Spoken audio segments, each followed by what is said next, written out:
자, 그러면은 혹시 제가 빼놓은 뭐 교회 소식이 있으면은 쉬는 시간 때 또 알려주시면 감사할 것 같고요. 네, 오늘은 9장과 10장의 내용을 살펴보도록 하겠습니다. 유인물에 보시면은 제가 10장 부분이 조금은 그 결여가 되어 있는데 10장하고 연결해서 조금 보실 필요가 있어서 오늘 한번 말씀을 드려볼게요. 그래서 조금 더 자세하게 설명을 드리는 시간이 되면은 어떨까 하는 마음입니다. 네, 자. 네, 그러면은 9장 부분 이제 시작을 해보도록 하겠습니다. 네. 다섯 번째 천사가 나팔을 분다. 이제 지난번에 제가 나팔 소리에 대한 의미는 이제 말씀을 드렸기 때문에 더 말씀은 생략하기로 하고요. 다섯 번째 천사와 여섯 번째 천사의 나팔로 9장 이야기가 꾸려지는데 이 두 천사의 나팔을 부는 이야기는 메시지가 동일하다고 보셔도 무방합니다. 그러니까 같다고 보셔도 되고요. 다섯 번째 천사의 나팔 부는 메시지와 그리고 여섯 번째 천사의 메시지가 같은 이야기를 다른 측면에서 얘기하고 있다라고 생각하시면 좋겠어서 9장의 얘기는 똑같은 이야기다라고 보시면 될 것 같고요.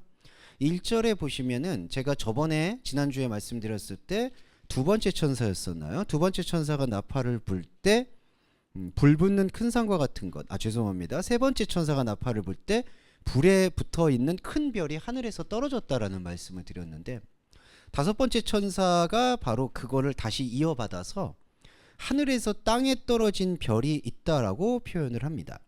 여기서 하늘로부터 떨어졌다라는 이 표현은 사실은 하늘을 더 열망하는, 그러니까 하나님처럼 되고 싶어 하는 욕망의 다른 표현이다라고 생각하시면 되겠어요.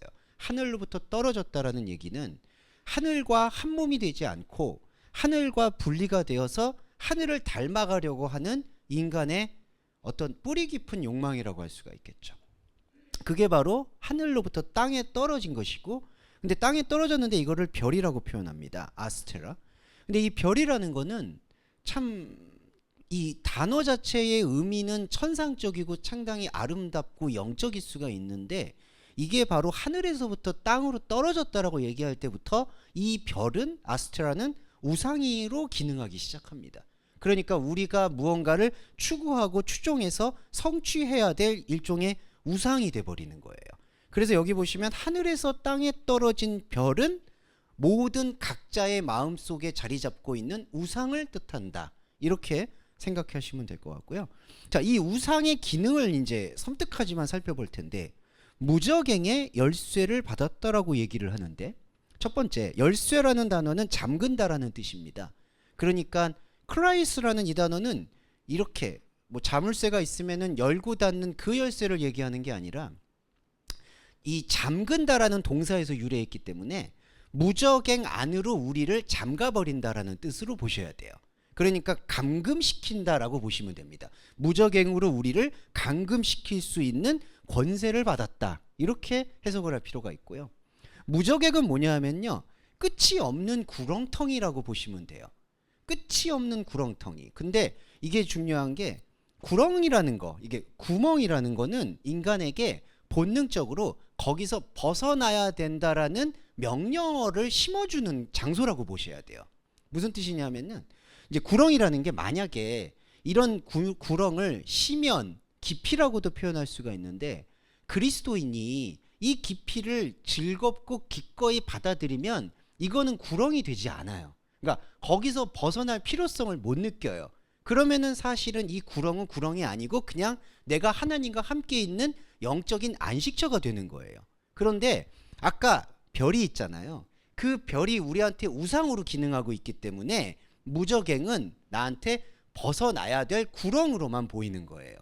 그러니까 여러분, 우리가 심리적으로나 생각으로 자꾸 어디에 빠져 있다, 나 여기 벗어나서 어디로 나가야 되라는 본능이 있으면은 그거는 구렁텅이가 되고 우물 속에 빠져버린 게 되거든요. 무저갱이라는 거는 빠져나오려고 계속 애쓰는데 절대로 빠져나오지 못하게 되는 상태가 바로 무저갱이다.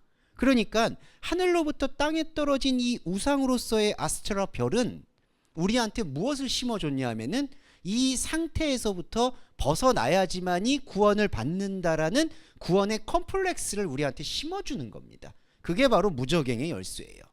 그래서 정리해보면 이 무저갱이라는 것은 무슨 이미지나 느낌으로 막 지옥같이 힘들고 어려운 거를 묘사하는 게 아니라 하나님처럼 되고자 해서 이 현실 상태와 종교 상태에서 어떻게 하든 우상을 숭배해서 벗어나려고 발버둥 치는 상태가 바로 무저갱이다. 그리고 우리가 별을 숭배하고 있는 이상 이 무저갱은 우리 안에 영원히 작동한다는 거죠. 이 영원이라는 게 중요합니다. 육신의 옷을 벗어도 이게 벗어날 수가 없게 돼요. 지옥이라는 거는 바로 육신의 옷을 벗었을 때 이 무저갱의 상태를 계속 되풀이하는 것. 언제까지일까요? 언제까지라는 게 없는 거죠. 죽음이 이제 상관할 수가 없으니까. 그게 바로 무저갱의 열쇠라고 볼 수 있습니다. 자, 그리고 2절에 저가 별이 무저갱을 열어요. 아노익센.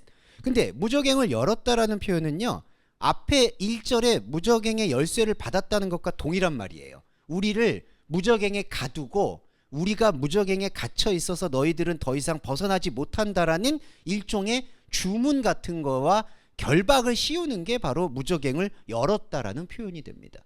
그래서 이 무저갱을 열어버리면 그 구멍에서부터, 여기 보시면은 이 구렁이라고 표현해요. 이 구멍이라는 게 바로 그 다음에 이게 이제 프레아토스라고 해서 계속해서 뭔가 늪지대처럼 질퍽거리고 빠져들어가는.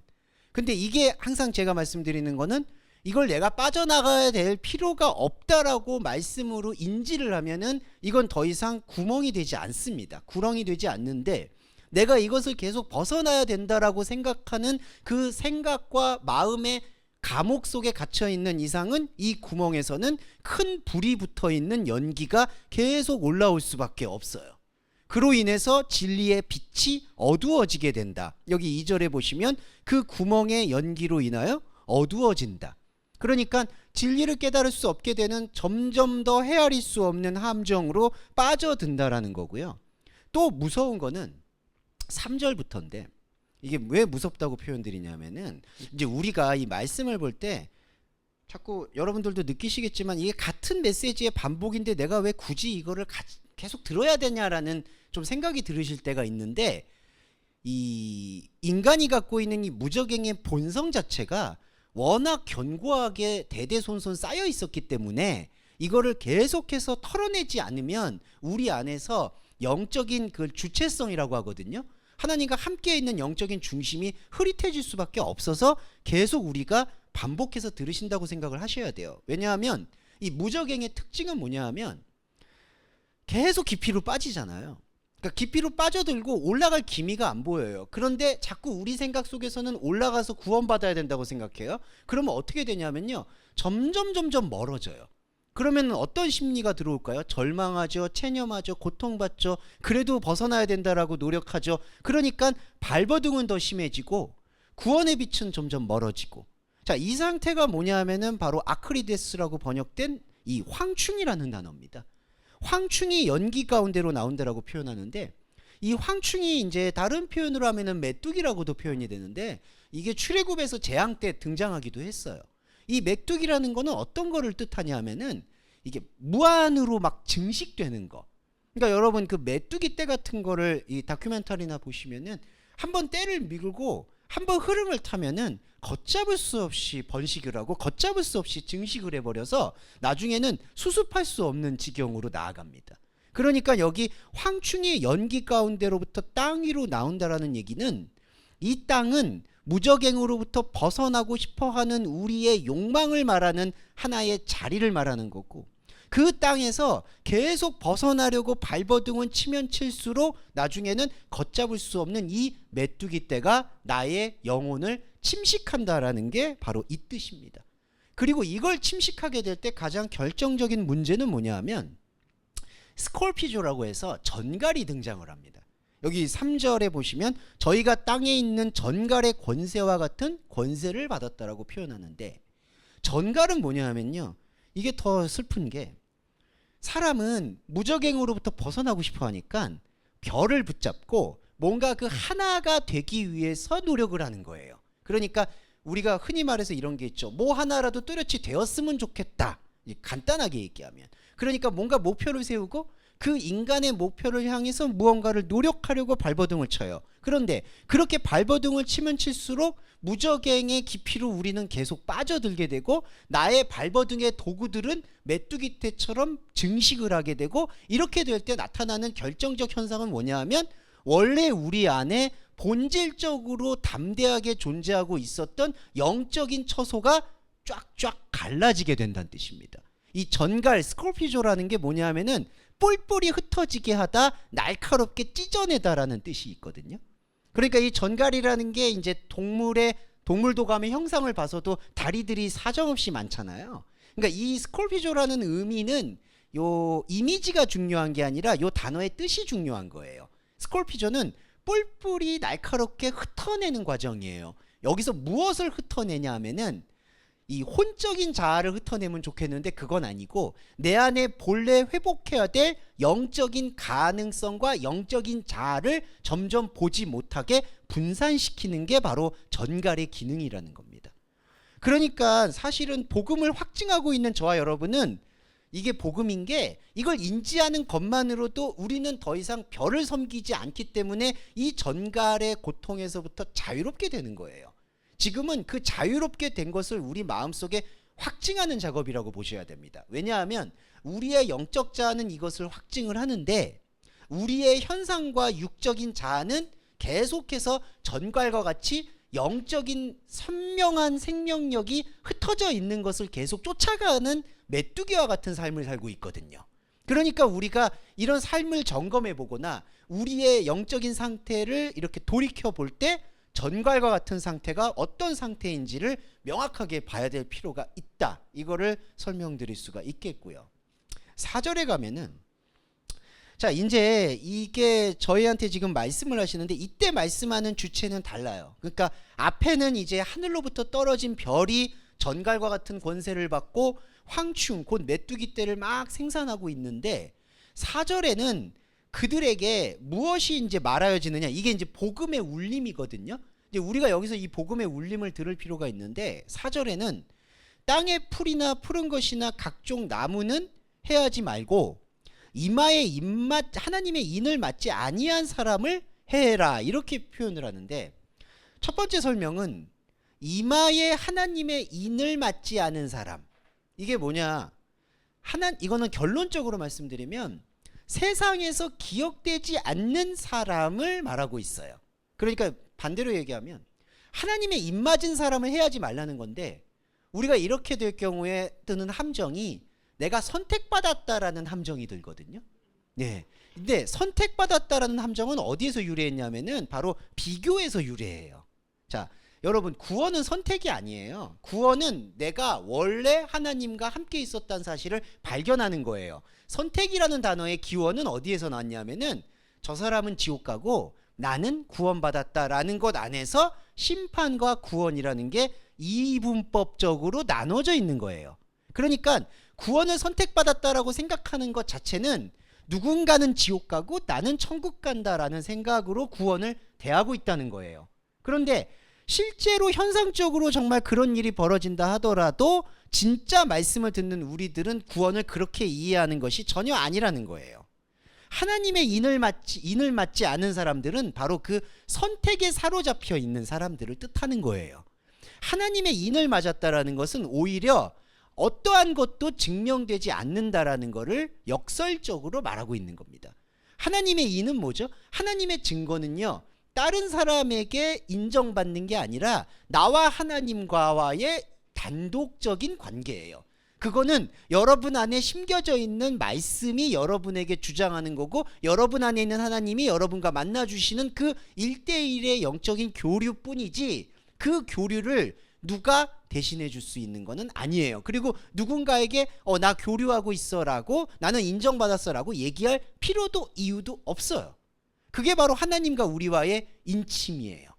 그러니까 어떤 분들이 이제 옛날에는 상당히 우매한 질문들이 많았죠. 당신이 구원을 받았느냐 안 받았느냐 구원받았다가 타락할 것 같냐 안 타락할 것 같냐 이 모든 논지들은 사기예요. 죄송한 말인데 그거는 다 선택받았냐 안 받았냐 구원은 원래 하나님께서 예비하셨던 것이 발견되어지는 것, 그것이라고 보시기 때문에 하나님의 인을 맞았다라는 것은 반대로 세상에 대해서 어떤 증거도 갖지 않는 사람을 얘기합니다.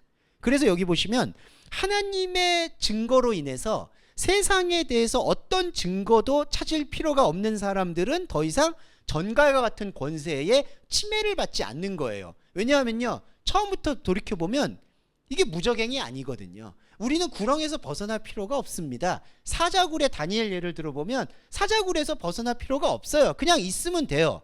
이게 돼요. 그 죽는 것도 없어요. 두려울 것도 없어요. 그냥 있는 거예요. 이게 무적행이다, 벗어나야 된다, 구원받아야 된다, 해결받아야 된다 하는 여러 가지 문제의식이 영적인 세계를 스며들게 되면은 그게 바로 무적행이 되는 겁니다. 여기 보시면 정확하게, 자, 하나님의 인 맞지 않은 사람들만 해야 한다라고 했을 때, 하나님의 인을 맞지 않은 사람들은 세상의 증거를 찾는 사람들, 하늘로부터 떨어진 별을 우상으로 숭배하는 우리의 혼적자를 말하고 있어요. 이 혼적자만이 의롭다, 의롭지 않다로 판단받는다라는 뜻입니다. 해야 한다는 게. 그리고 여기 앞에 볼게요. 땅의 풀이나 푸른 것이나 각종 수목은 해하지 말라. 자, 먼저 말씀드릴 것은 땅의 풀, 푸른 거, 수목, 이게 다 뭐냐면은 인생살이를 말하는 거예요. 먹고 사는 거. 그러니까 여러분, 우리가 지금 먹고 사는 거 있죠. 지금 삶에 있죠. 퍼센테이로 말하면 좀 그렇지만 우리가 영적인 세계가 말씀을 듣는 시간은 한 10%. 죄송해요, 이거 퍼센테이지로 말씀드려서. 그리고 이제 여러 음악도 듣고 놀고, 놀면 좋게요. 이게 죄송한데 제가 놀고 싶어가지고 맨날 일하는 시간, 뭐 하는 시간, 그게 90%가 아닌가라고 생각이 듭니다. 이건 뭐 어쩔 수 없는 것 같아요. 예, 그러면 이렇게 살고 있는 혼적인 사이클이 바로 땅의 풀, 푸른 것, 수목이에요. 자, 이거를 해하지 말라고 얘기해요. 이게 무슨 뜻이냐면요, 자, 두 번째, 해하지 말라는 뜻은요, 메 아디케소신이라고 해서 이런 땅에서 움직이고 있는 인생의 살이, 인생살이, 먹고 사는 걸, 아디케라는 건 뭐냐면은 의롭다, 의롭지 않다, 이 뜻이에요. 그래서 여러분 정리해보면 해하지 말라는 얘기는 먹고 사는 걸 가지고 의롭냐, 의롭지 않냐, 너 먹고 사는 게 탐욕적이냐, 안 탐욕적이냐, 너 먹고 사는 걸로 인해서 너 구원 받냐, 하나님께 영광이냐, 이런 얘기를 할 이유가 없다는 얘기를 한다는 거예요. 그러니까 땅의 풀, 수목, 이것은 우리가 그저 하나님께서 이 만물, 이게 현상 만물이죠. 현상 만물의 관계 속에서 주어진 선물이고, 그거는 그대로 살면 되는 거예요. 그거는 뭔가 죄를 지었냐, 죄가 아니냐, 이게 아니에요. 그냥 세상살이에서 만약에 관계에서 내가 뭔가 저 사람에게 잘못한 게 있으면 사과하고, 만약에 다른 사람이 나한테 잘못한 게 있으면 사과받고, 그리고 돈을 벌 일이 있으면 돈을 벌게 되고, 또 일을 하게 되고, 자아를 성취할 일이 있으면 성취를 하고, 또 성취가 되지 않는다고 해서 거기에 연연하지 않고, 이게 바로 땅의 삶이라는 거예요. 그러니까 땅의 삶을 가지고, 이게 이제 기독교 안에서의 가장 큰, 죄송하지만 저는 함정이라고 생각하는 게, 내 땅의 열매를 가지고 하나님에게 뭔가 영광을 돌리려고 하는 게 바로 의로운 것에 대한 관계가 맺게 된다는 거예요. 그러니까 여기서는 그 관계를 맺게 되는 것이 더 이상 우리를 유효하게 만들 수가 없다. 이거를 조금 설명드리는 게 중요할 것 같아요. 네. 그러니까 결국 의로움이냐, 의롭지 않느냐라는 걸로 선택받고 판단받는 존재는 뭐냐? 하나님의 인침이 없는 존재. 이게 뭐냐? 하늘로부터 떨어진 별을 섬기고 있는 존재. 근데 안타깝게도 우리 안에 그런 잔재들이 많이 남아있다는 것이죠. 많이라는 표현은 저에 대한 얘기고, 여러분들은 전혀 그렇지 않을 거라고 확신합니다만, 저 같은 경우는 이 하늘로부터 떨어진 이 아이돌을 붙잡고 어떻게든 살아보려는 그 이상한 욕망이 여전히 잠재로 남아있다. 근데 이제 희망적인 건 그래서 더 말씀을 열심히 보는 것도 있는 것 같아요. 나의 자아의 그 모습들이, 속속들이 보이니까. 자, 이제 연결해 볼게요. 제가 부끄러운 고백이니까 이런 건 빨리 넘어가고. 네. 5절로 가면은 이게 이제 5절하고 6절에서 우리가 좀 포인트가 중요한 건데, 그들을 죽이지 못하게 하고 5달 동안 괴롭게 하는데, 그 괴롭게 하는 것이 전갈이 사람을 쏠 때 하는 괴로움과 같다. 자, 5절 먼저 말씀을 드리면, 5달이라는 것에 이 5이라는 숫자가 모세 오경을 상징할 수도 있다라고 얘기하지만은, 저는 이 5이라는 숫자는 크게 중요하지 않다고 보여요. 왜냐하면은 모세 5경일 수도 있고 6경일 수도 있고 그거는 후대 사람들이 결정한 거기 때문에 다섯이 거기에 딱 걸어맞지는 않는다고 보는데 중요한 거는 요 다섯 달이라고 하고 있는 이 무나스라는 단어입니다. 다섯 달 할 때 달. 이게 한 달, 두 달이라는 뜻만 있는 게 아니라 절기라는 뜻이 있어요. 그러니까 그러니까 하늘에 떨어진 별을 숭배하는 사람들을 죽이지 못하게 하고 5달 동안 괴롭게 한다라는 뜻은 달이라는 게 절기고 절기는 종교성을 말해요. 그러니까 우상을 숭배하는 사람들이 죽을 수도 없게 계속 그 종교성으로 괴롭게 한다는 거예요. 이게 어떤 거냐? 본질의 영적인 생명을 보지 못하게 하고 뿔뿔이 흩어지게 하는 전갈이 사람을 쏘게 하는 고통과 같이. 그러니까 하늘로부터 떨어진 별을 숭배하게 되는 우리 마음속의 혼적 자아는 어떻게 되냐 하면은 5달 동안 괴롭게 되는 건데 이 괴롭게 된다라는 이 절기가 인간을 괴롭게 한다는 거예요. 이게 종교성입니다. 근데 이 종교성이 너무나 모순적인 게 원래 이게 참 아이러니한 게 종교로 우리가 성경을 읽잖아요. 그런데 그 종교로 인해서 하나님의 진짜 영적인 깊은 것이 보이지 못하게 되는 게 바로 중간에 있는 전갈이에요. 그러니까 도식적으로 말씀드리면 우리 안에는 처음 시작점은 종교였고 그 다음에 신앙으로 가는데 이 종교와 신앙으로 가는 이 다리에 가장 큰 걸림돌이 뭐냐 하면 신앙의 본질을 보지 못하게 하는 스콜피죠. 뿔뿔이 영적인 것에 대해서는 관심을 어떻게 해든지 못 갖게 하는 이 전갈의 권세라는 거예요. 그래서 이거를 무적행이라고 표현을 하는 거죠. 자, 우리가 아까도 땅의 수목 얘기 드렸잖아요. 우리가 일반적인 삶으로 하나님께 영광을 돌리려는 것들이 제가 나쁘게 말씀드리겠습니다만 헌금을 하거나 기도를 하거나 신앙생활을 통해서 내 자식을 좋은 대학을 보내거나 좋은 대학은 도대체 무슨 기준인지도 모르겠지만 좋은 직장이 무슨 기준인지도 모르겠어요. 그런 걸 통해서 선한 영향력을 통해서 하나님을 믿는 자녀들이 이렇게 영광을 돌릴 수 있다라는 죄송하지만 이 논리 자체가 다 무적행이에요, 여러분. 이거 벗어나야 돼요. 이걸 벗어나게 되면 어떤 분들은 또 우려하시는 게 그러면은 내 자손이나 내 자식이나 아니면 내 자신이 너무 게을러지지 않겠느냐. 그건 죄송한데 정말 미성숙한 태도인 거예요. 그리스도인은 이 삶이 무의미해도 그 무의미에 연연하지 않고 그냥 땅의 삶을 주어진 대로 살아가는 사람이에요. 오히려 여러분 이렇게 아무 목적과 의미를 두지 않고 삶을 살면은 객관적이 되고 솔직해지고 통찰력이 깊어지는 것은 그냥 따라오는 겁니다. 예, 그러면은 다른 사람들의 그 목표에 사로잡혀서 별을 쫓아가려고 하는 것과는 전혀 다른 궤적을 걷게 되는 것은 그냥 자연스럽게 얻게 되는 거지, 그것도 뭐 하나님의 선물이다, 내가 이러니까 성공하는 거다, 이런 논리는 계속 무적행인 논리라서 그거를 이렇게 끊어내는 거예요. 끊어내지 않을 때 우리는 5달 동안 괴롭게 되는 겁니다. 절기를 갖고. 그래서 여기 보시면은 6절에가 중요한 게 그 날에는, 그날이 어느 날이냐면 이 절기에 묶여 있는 날. 그러니까 종교에서 벗어나지 못하고 종교에서 신앙의 깊이로 들어가지 못하고 종교 안에서 계속 다람쥐 쳇바퀴 돌듯이 무적행에 사로잡혀 있는 날 안에는 이게 중요한 게 죽기를 구해도 얻지 못하고 죽고 싶으나 죽음의 저희를 피한다고 해요. 그러니까 나나토스, 죽음이 피한다. 그러니까 이때 우리가 죽음을 복음의 차원에서 볼 필요가 있습니다. 이제 이거를 많이 해석할 때에는 뭐냐 하면 너무 괴로워서 죽고 싶은데 죽지도 못할 정도로 괴롭다. 이 괴로움이 반복된다라는 걸로 이렇게 감정적인 묘사로 이해를 하는데 그게 아니라 이 사람들이 종교를 갖고 있잖아요. 우리 안에 혼적자도 종교를 갖고 있는 거고요. 종교의 목적은 이상하게 들리시겠지만 죽음이에요. 이때 죽음은 무슨 뜻이냐면은 더 좋은 곳으로 나아가기 위한 욕망의 끝을 사람이 생각하는 종교적 죽음이라고 봐요. 지난주에 제가 명복을 빈다, 좋은 곳으로 가실 거다라고 얘기하는 그 장래의식에서 죽음을 말씀드렸죠. 그래서 죽음이라는 단어 안에는 여기서 죽으면 나중에 더 좋은 것을 가겠지라는 마음이 담겨있는 뜻이 죽음이라는 단어에 담겨 있어요. 그러니까 5달 동안 광분에 있는 종교성에 사로잡혀 있는 사람, 혼적 자아가 뭐를 추구하냐면은 바로 죽음을 추구한다는 거예요. 예, 이때 죽음이 뭐죠? 더 좋은 곳으로 가기 위해서. 우리가 교회를 믿는 게 피상적으로 보면은 천국 가려고 믿는다라고 보게 되는 거죠. 그런데 여러분, 천국 가려고 믿는다는 것 자체가 판단하는 거예요. 구원은 그게 아니에요. 구원은 그냥 천국이에요.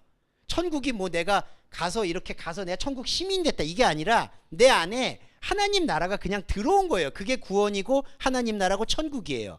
천국에 들어가겠다라고 얘기하는 것 자체가 바로 죽으려고 하는 거예요. 근데 죽음이 저희를 피한다고 합니다. 그러니까 더 좋은 곳으로 가려고 5달 동안 하늘에 떨어진 별을 숭배하면서 계속해서 이걸 붙잡는데 결국 죽지도 못하고 진짜 본질의 죽음은 우리를 벗어나고, 이러면 이게 무적행이고 완전한 지옥이 될 수밖에 없다. 이거를 설명드릴 수가 있겠고요. 자, 조금만 더 설명을 드려보도록 하겠습니다. 이게 10장을 갈 수 있을려나 모르겠는데요. 제가 원대하게 9장 10장 보겠다고 했는데 오늘은 9장을 좀 자세히 말씀드리고 10장을 또 스케치를 드려야 될 것 같아요. 죄송해요. 처음 계획하고 좀 다르네요. 7절에 황충들의 모양은 전쟁을 위하여 예비한 말 같다. 자, 너무나 당연하죠. 자, 무적행에서 벗어나려면은 뭘 해야 되느냐? 전쟁을 벌여야 돼요. 그래서 계시록에서는 2전쟁이 나오는데 아마겟돈 전쟁이 있고 이런 전쟁들이 있어요. 그래서 이 전쟁은 좀 차원이 달라요. 이 폴레몬이라는 게 전쟁이란 뜻인데, 자, 황충들이 전쟁을 예비하는 거는 무적행에서 인간의 욕망과 인간의 뜻으로 어떻게든지 벗어나려고 발버둥 치는 전쟁을 말해요. 네, 그러니까 여러분, 이 전쟁은 아무 쓸모없는 전쟁이에요. 그런데 안타깝게도 이 전쟁에 명분이 붙고 종교가 붙고 신념이 붙고 신앙이라는 미명하에 위선된 게 다 달라붙는 거예요. 그래서 여러분 죄송한데 우리가 교회에 다닐 때 영적 전쟁이다 얘기할 때 전쟁의 개념을 착각을 해서 이 전쟁, 황충들이 분장한 이 전쟁에 지금 광분해 있는 거예요. 그래서 예수의 이름으로 귀신을 쫓아내고 예수의 이름으로 땅을 밟고 예수의 이름으로 헌금을 하고 예수의 이름으로 24시간 기도를 하는 거예요. 이렇게 되면 안 돼요. 왜냐하면은 그게 우리 안에 알게 모르게 필연적으로 황충들, 메뚜기를 완전히 나를 지배하게 만드는 거예요. 그래서 제가 심하지만 정확하게 말씀드리면 계속 그렇게 기도하죠? 그러면은 나 잡아잡쇼 하는 거예요. 솔직히 계속 황충이 들어오니까.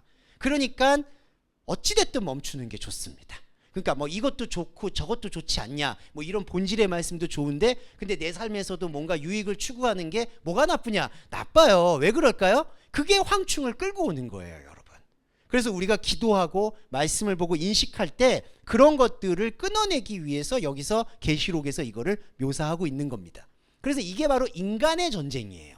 그런데 하나님이 말씀하시는 전쟁이 존재하는데, 하나님이 말씀하시는 전쟁은 대상이 있는 전쟁이 아니고요. 이게 좀 표현이 죄송하지만 오직 나 안에서 벌어지는 싸움이에요.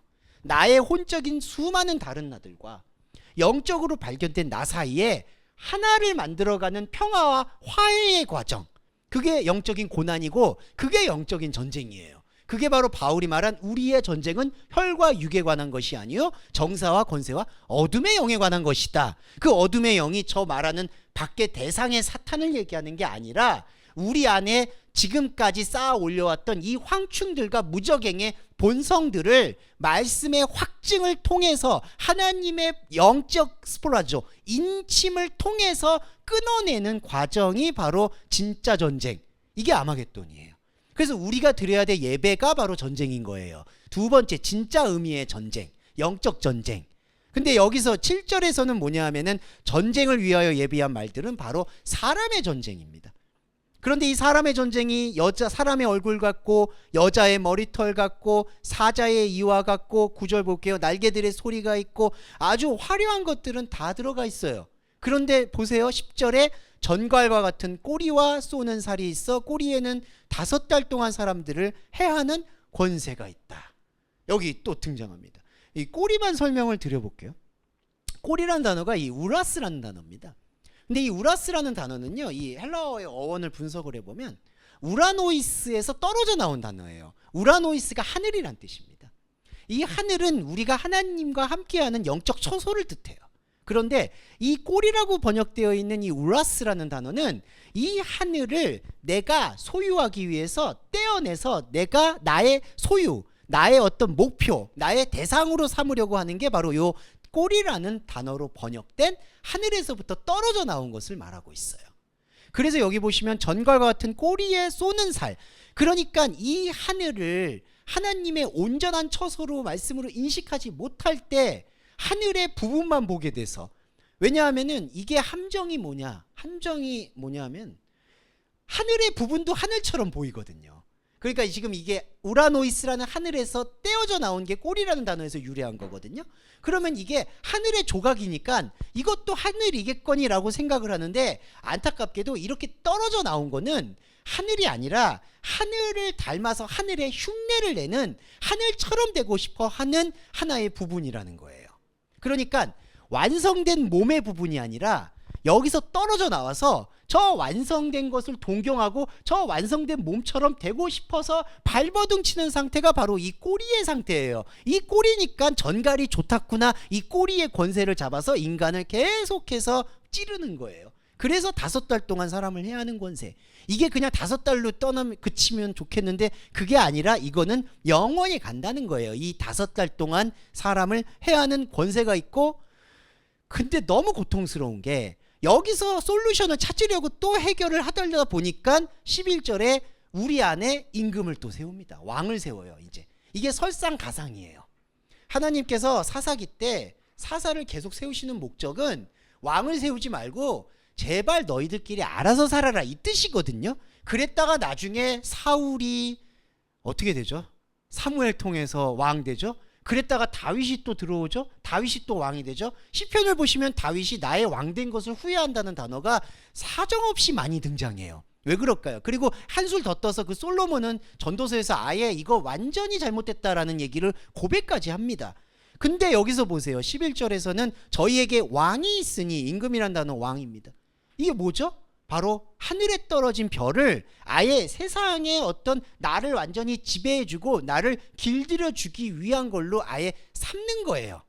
별은 모호하잖아요. 별이란 단어는 뭔가 그냥 떠도는 것 같잖아요. 그러니까 나의 삶과 나의 땅의 수목과 풀이라고 번역되어졌던 나의 어떤 일거수일투족을 이 임금에게 아예 허락해버리는 거예요. 이게 죄송한 말인데 매춘이에요. 이게 간음입니다. 왜냐하면 나의 고유한 여성성, 하나님을 받아들여야 될 나의 영적 자궁은 영적인 생명을 받아야 되는데, 영적인 생명은 전갈에 쏘는 권세로 인해서 흐릿해지고 다 흩어져 버리니까 사람이 뭐라도 붙잡아야 되겠으니까 5달 동안에 사로잡혀서 그 5달 동안에 모호했던 것을 구체적인 왕으로 만들고 그 왕한테 나의 본래의 여성성을 헌납해 버린 게 간음 중에 간음이에요. 이게 십계명을 완전히 어겨버리게 되는 겁니다. 이게 바로 첫째 화라고 표현을 하는데, 왜 첫째 화냐? 똑같아요. 근데 점진적으로 이 화가 우리 안에 계속 쌓여 있다라는 것을 발견하고 솎아내라는 뜻이 여기에 존재한다. 이렇게 이해를 해주시면 좋겠습니다. 네, 요 5째 천사 이야기 좀 하고 쉬었다가 6번째 천사 말씀 올릴게요. 네, 잠깐 쉬었다 가겠습니다. 네. 자, 이제 2번째 시간 가져보도록 하겠습니다. 14절부터 13절부터 6째 천사의 이야기가 등장을 하는데, 6째 천사가 나팔을 부니까 뭐가 나오냐면은 하나님 앞에 금단 4뿔에서 음성이 나고, 자 14절에 큰 강 유브라데에 결박한 4천사를 놓아줘라, 이제 이렇게 표현이 되는데, 이제 이거를 조금은 복음 관점에서 보실 필요가 있어요. 무슨 뜻이냐면은 결박되었다라고 했을 때 지난번에 한번 들어보셨겠지만 이 문명을 상징한다, 세상을 상징하는 4천사가 바람을 불지 못하게 붙잡고 있다라는 말씀을 보신 적이 있을 것 같아요. 바람을 불지 못하게 한다라는 게 영의 흐름을 소통하지 못하게 하는 것을 뜻하고 있습니다. 말뚝을 박았다라고 제가 그때 설교를 드린 것 같고요. 근데 이거를 놓아주라는 이제 허락이 들어오는 거예요. 자, 그러니까 5째 천사의 때에서는 그 생명의 바람을 보지 못하고 문명을 붙잡아서 무적행에서 벗어나려고 하는 결박되어 있는 상태를 뜻한다면은, 이 6번째 나팔을 불게 되는 것은 그 반대 지점. 자, 내 안에 혼적인 자의 한 지점은 묶여있는, 무적행에 묶여있는 나를 보여주시고, 6번째 천사를 통해서 보여주시는 것은 그 묶여있는 것을 발견한 나의 현상을 보여주신다는 거예요. 그러니까 6번째 천사의 나팔을 부는 것과 5번째 천사는 같은 내용이고 같은 현상인데, 내 안에 두 자아의 다른 모습을 보여주는 것이죠. 하나의 자아는 무적행에 묶여있는 혼적인 자아의 모습, 또 하나의 자아는 영적인 자아의 모습. 그런데 이게 영적인 자아의 모습들을 뒷받침해주는 논지들이 여기에 등장하는데요. 자, 사람의 3분의 1을 죽이기로 예비한다. 15절에 나옵니다. 내 천사가 놓였으니. 그런데 이제 여기서부터 복음의 이제 이해도를 좀 높여보도록 할게요. 사람의 세 번째입니다. 이거 3분의 1이라는 거는 지난번에 말씀드렸으니까 3분의 1이 아니라 세 번째이고, 세 번째라는 뜻은 뭐냐면요, 점점점 우리가 완전히 죽음을 맞이하게 된다라는 것을 이렇게 강하게 암시하고 강조하는 표현이에요. 사람의 세 번째가 죽기로 예비되었다. 그러니까 이거를 반대로 보시면은 죽었다라는 게 부정적인 맥락이 아니라, 그러니까 사람 3분의 1이 내 천사가 놓여지니까 다 죽었다, 말살되었다, 이 뜻이 아니라 내 자아가 하나님의 말씀으로 인해서 비로소 세상에 대해서 죽게 되었구나라는 것이 내 천사가 놓여졌을 때에 나타나는 복음 현상이라는 거예요. 그러니까 이거는 복음의 행위라는 거예요. 사람의 세 번째가 죽은 것. 그러니까 이거는 나쁜 재앙을 얘기한다라기보다는 세상의 재앙이 어떻게 이렇게 일어날 거야가 아니라 우리가 가지고 있는 생각의 기반이 무너지고, 아까 전갈과 5달 동안 헤매던 그 모든 것들이 소멸되고 하나님의 깊이에 의해서 새로운 것들이 들어올 수 있는 내 자아의 죽음을 암시하고 있다는 것이죠. 이게 바로 사람의 세 번째의 죽음이 예비된 자들의 표현입니다.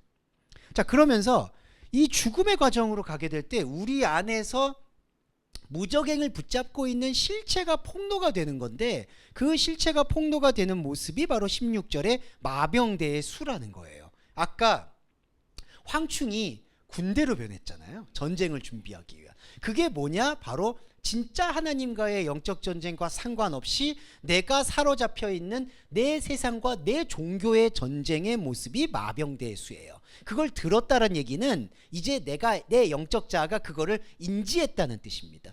지금 바로 지금 저와 여러분이 이 말씀을 들을 때 이게 인지가 되신 걸로 확신을 하면 돼요. 그리고 이 마병대의 수가 17절에 보시면은 환상 가운데 나온다고 합니다. 이 호라세인데 한국말 번역에서는 이상한 가운데라고 번역이 됐는데, 왜 환상이냐면은 하나님의 현실에서는, 자, 이제 우리는 우리 현실이 이게 진짜 현실이라고 보잖아요. 근데 냉정하게 보면요, 우리가 살고 있는 현실은 엄밀히 말해서 현실이 아니에요. 진짜 현실이 아니라 진짜 현실로 가기 위한 일종의 다리와 같다고 보시면 돼요. 그러니까 우리가 이렇게 육체를 가지고 몸을 갖고 있고 유한한 거를 살아가고 있는 것은 진짜 하나님의 실체를 보고 느낄 수 있게 하기 위한 하나님의 다름을 인지할 수 있는 도구여 장치라는 거죠. 이런 걸 바울서신에서 질그릇이라고 표현을 한 거예요. 자, 그런데 진짜 실체의 눈에서, 자, 하나님의 진짜 실체의 눈에서 나의 이 종교적인 전쟁, 종교적이고 세상적인 열이 무적행에서 벗어나려고 하는 노력, 이러한 모습들이 17절에서 이상하다라고 번역된 그게 환상이라는 거예요. 자, 여러분, 그러니까 진짜 어떤, 이제 우리가, 제가 비판을 요건 좀 하고 싶은데, 자꾸 뭐 말씀을 뭐 추상적으로 듣지 마라. 그리고 말씀은 뭐 삶에서 녹아나와야 된다.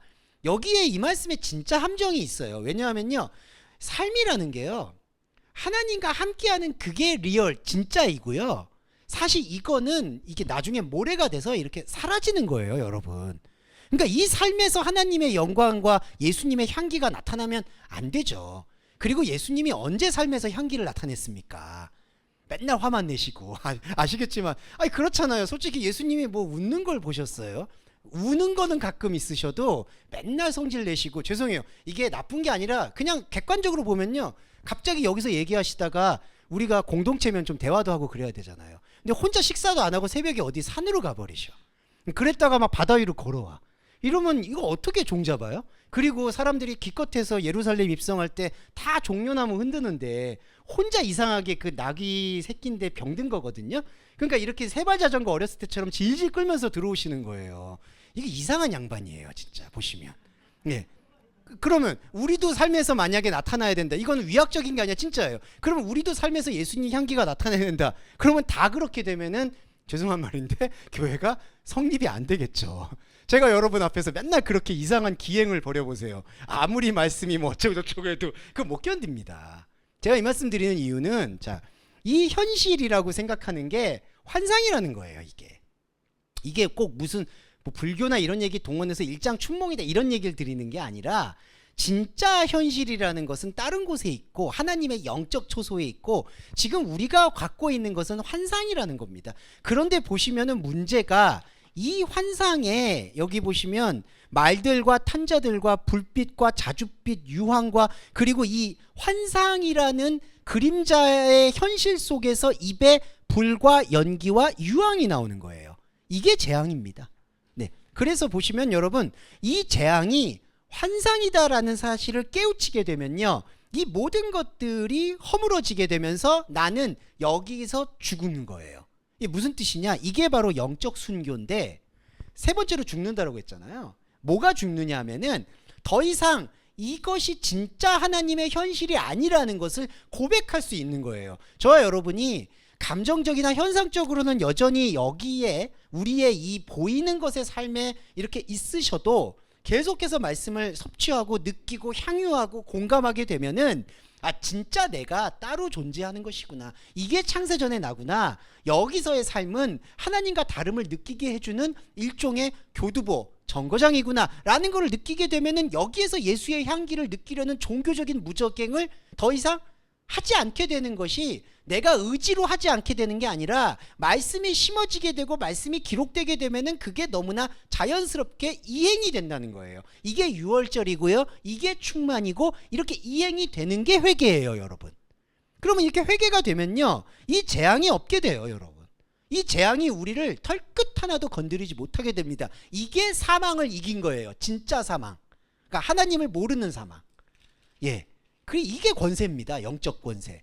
그래서 이게 우리가 가져야 될 영적 권세의 인식이에요. 다른 게 필요 없어요. 그런데 자 이제 안타까운 현실이 뭐냐 하면은 20절에 보면 이 재앙에도 안 죽어. 이게 정말 독한 자들입니다. 이게 죄송한데 우리 안에 이제 이런 로이포이 남은 자들이 있는 거를 좀 인지할 필요가 있어요. 뭐냐면은 이 재앙에 죽지 않고 남은 사람들은 그 손에 행하는 일들을 돌이키지 아니하고 이제 한글 번역은 회개라고 했네요.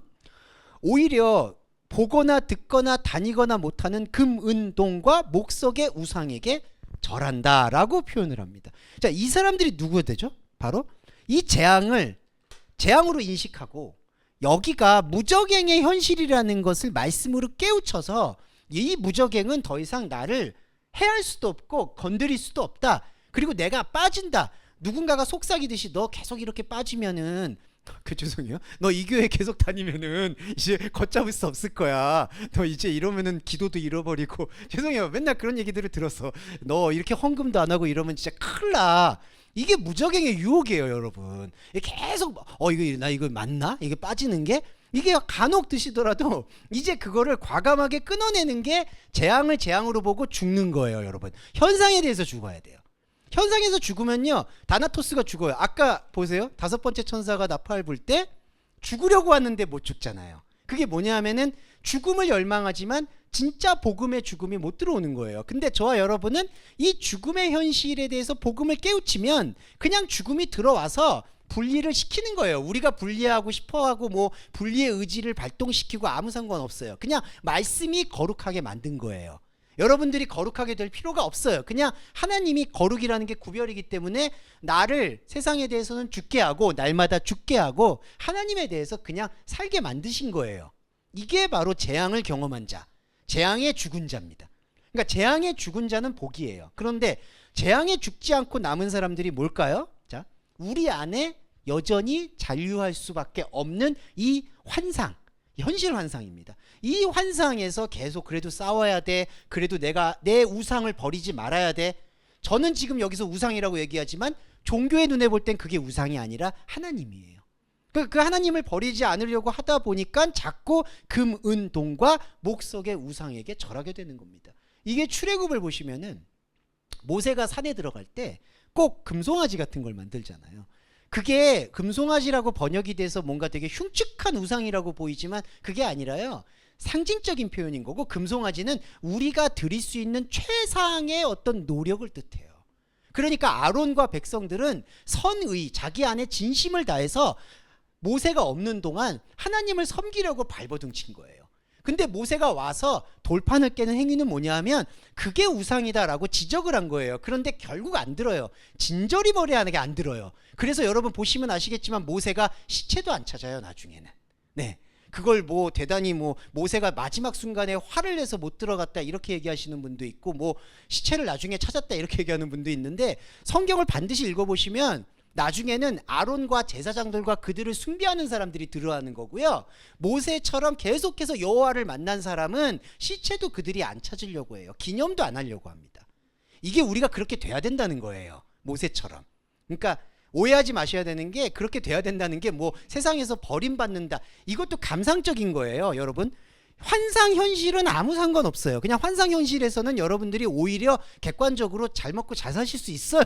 이런 표현은 조금 좀 과문하지만 그냥 투명해지니까, 주체적이 되니까 그건 그냥 가는 거예요, 여러분. 지금 여기서 말하는 거는 그 환상, 진짜 우리가 여기 보이는 이 그림자, 여기다가 에너지, 영적인 생명을 할애하지 않고 하나님의 본질 자리에 할애하게 되면은 하나님의 것이 우리 안에 완벽하게 들어오게 되는 것은 하나님의 약속이라는 거예요. 그런데 그 약속을 모호하게 듣거나 희미하게 듣거나 전갈에 흩어진 것처럼 붙잡지 않으려고 할 때 바로 이 남은 자가 돼버리는 겁니다. 이 땅에 남아있으면 어떡하려고 이러는 건지, 이게 답답할 수밖에 없는 거예요. 우리가, 제가 이 말씀 드리는 이유는 우리 안에도 아직도 말씀에 여전히 강하지 못한 것들이 스며들어서 우리 안에서 이렇게 21절에 살인과 마술과 음행과 도적질을 행하도록 이렇게 책동하고 체근하는 존재들이 남아있을 수 있다는 거, 이거를 인지하면서 우리가 예배자의 자리로 가야 된다.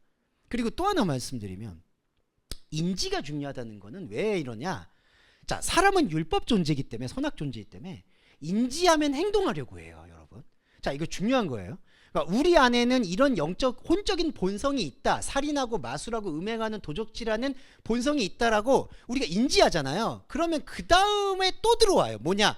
그러면 살인 안 하고 음행 안 하고 내가 이런 삶에서 끊어내고 영적인 걸로 가야지, 이게 아닙니다, 여러분. 이게 왜 그러냐면은 끊어내고 뭔가를 하려는 것도 선악과 의지라는 거예요. 그럼 뭐냐? 딱 중요한 거 딱 하나, 듣는 거예요, 여러분. 그냥 샤마하는 거예요. 그냥 인지하시는 거예요. 인지하고 행동하는 게 아니라 그냥 말씀을 듣는 것 자체, 그게 말씀 몸이에요, 여러분. 여기서 궁극적인 신비로움이 등장하는 겁니다. 예. 제가 여기서 이걸 왜 강조하냐면은, 우리가 이런 얘기를 듣다 보면 우리 자아 안에 정말 하나님이 아닌 자아가 많구나, 이런 것들까지는 같이 교감하시는 분들은 많아요. 그런데 그러면은 또 이거 그 다음에 들어오는 게, 내 안에 진짜 쓴뿌리가 있고 뭐 하나님을 못 믿는 그런 것들이 있구나, 그러니까 이런 것들을 다 제하고 하나님을 믿는 것으로 또 가야지 하는 또 프레임이 들어오거든요. 그게 무적행이에요. 우리 절대로 못 벗어나요. 이 음행과 도적질 같은 거, 이거는 체념하려고 말씀드리는 게 아니라 그런 것들을 우리가 우리 의지로 벗어나려고 할 때 음행은 더 깊어지고 살인은 더 깊어지고 도적질은 더 깊어지는 거예요. 그러니까 말씀의 세계는 인지해, 그러니까 이렇게 인식하는 거, 혼이 인식하죠. 그렇지만 이 영이 말씀이잖아요. 그러니까 혼이 인식했지만 혼은 환상으로 내보내고 혼은 휘발되고 영만 살아남게 되는 것이 말씀이에요. 그렇기 때문에 우리가 그냥 말씀의 노출이다, 이렇게 표현하는 게 우리 언어로서 드릴 수 있는 최상의 표현일 뿐인 거예요. 네. 그래서 바울도 그렇고 요한도 말할 수 없는 것, 그 다음에 이 나중의 것은 정말 설명하기가 어렵다, 이렇게 표현하는 이유들이 우리가 갖고 있는 언어로는 한계가 있기 때문에 그런 표현을 하고 있다, 이렇게 표현을 해주시면 좋을 것 같습니다. 네, 오늘은 이렇게 처음에 소개드릴 때 10장 읽으려고 했는데 죄송한데 10장은 다시 다음 주에 읽어야 될 것 같습니다. 그래도 아마 5월 달에는 마무리가 될 수 있을 것 같으니까 잘 양해해 주시고요. 자, 오늘 말씀 정리하면서 정리 기도와 그리고 주기도문으로 예배 마무리하도록 하겠습니다. 기도하겠습니다. 사랑하는 주님, 나팔 소리가 들렸습니다. 우리 안에 들리는 이 나팔 소리로 인해서 우리는 영적인 죽음, 거기서 깨어났음을 엄숙히 고백합니다. 이 고백은 말씀의 언약임을 믿습니다. 그리고 이 고백으로 인해서 세상에 대해서는 우리가 온전한 시체가 되었음을 담대히 고백합니다. 시체가 되었는데 구렁텅이에 빠진들 어쩌하고 무저갱에 빠진들 무슨 상관이 있겠습니까? 이 모든 것들은 환상입니다. 이 환상이 거두어지고 영적인 실체만이 남을 때, 그 영적인 실체로 다시 환상을 품어 안아 온전한 통합적인 삶을 구사할 수 있게 된 동서말씀 교인들이 되어질 것을 언약의 하나님께서는 약속하셨습니다. 주님, 그러나 구하 없는 것은 우리가 가지고 있는 혼적인 자아의 눈은 여전히 이 환상의 말뚝을 받고 뿌리를 내려서 이 환상에서 무적행을 생산하고 이 환상에서 왕을 세우는 데 급급합니다. 우리가 가지고 있는 우상의 뿌리는 생각보다 깊습니다.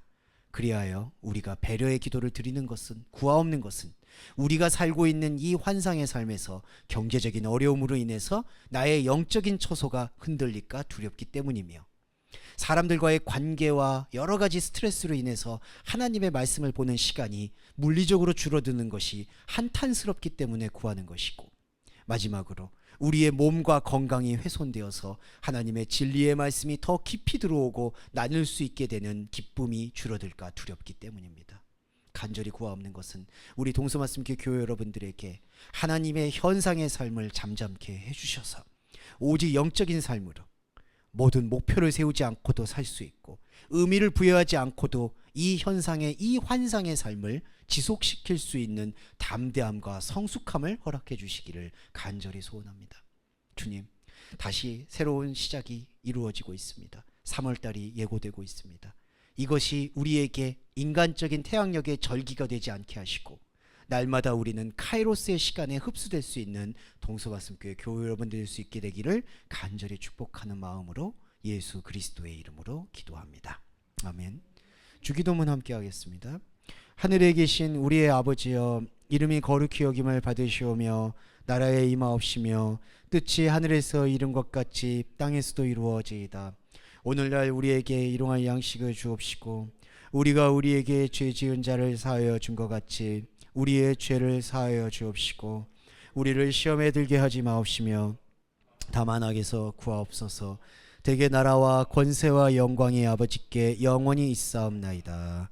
아멘.